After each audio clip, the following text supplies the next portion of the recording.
Légumes d'hiver. Waouh, il y en a des beaux ici, mais ils n'ont pas tous l'air aussi beaux. Regardez ce chou de Savoie ici.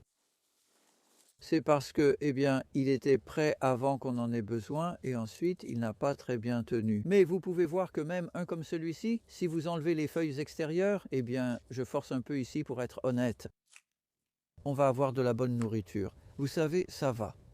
Mais on en a des plus beaux ici. Je veux dire, comme celui-ci, c'est juste parce qu'ils sont variables. Vous savez, si c'était des hybrides, ils seraient beaucoup plus uniformes. C'est parfois agréable d'avoir cette variabilité. Ou ici, vous en avez un qui a fini d'essayer de former un cœur et qui commence maintenant à monter en fleurs. Donc si vous voyez ça, vous avez en fait un excellent légume vert. Vous savez, ça fait vraiment beaucoup de verdure à manger. Il s'agit donc de voir ce qui est disponible. Concernant le brocoli, nous avons ici du brocoli à jet violet.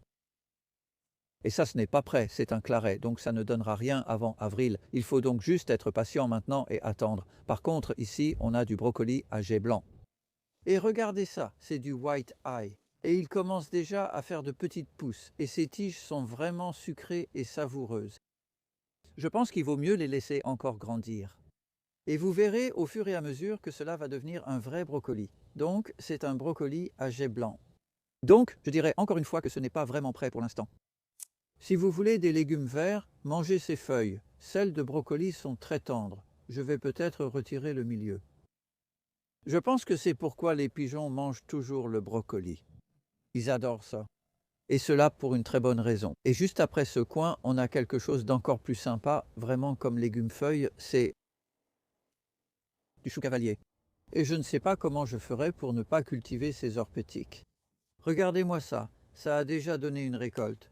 J'enlève les feuilles inférieures décolorées et ensuite on arrive à toutes ces belles feuilles. Tout ça a poussé en janvier. Vous savez, on a de la chance d'avoir un climat doux ici, mais je ne le laisserai pas trop petit. Quand vous récoltez en hiver, ne cueillez pas vos plantes trop sévèrement, sinon elles mettent longtemps à repousser. Donc tout ça, je vais le laisser et revenir selon la météo. Mais dans une semaine ou deux, vous pourriez le récolter à nouveau. Si je suis là, j'aime faire ça pour garder les plantes bien nettes. Et vous pouvez voir comment les limaces mangent les feuilles du bas et ça permet de réduire leur nombre en nettoyant un peu ces feuilles. Et vous avez aussi un peu de pourriture. Je ne sais pas trop ce qui cause ça, c'est juste une sorte de pourriture bactérienne. Mais ce n'est pas un problème. Vous savez, il suffit de l'enlever et de garder vos plantes propres. Vous pouvez voir à quel point celles-ci sont vraiment belles maintenant et seront bientôt prêtes à être cueillies. Celles-ci d'ailleurs ont été semées fin août et transplantées ici à la mi-septembre.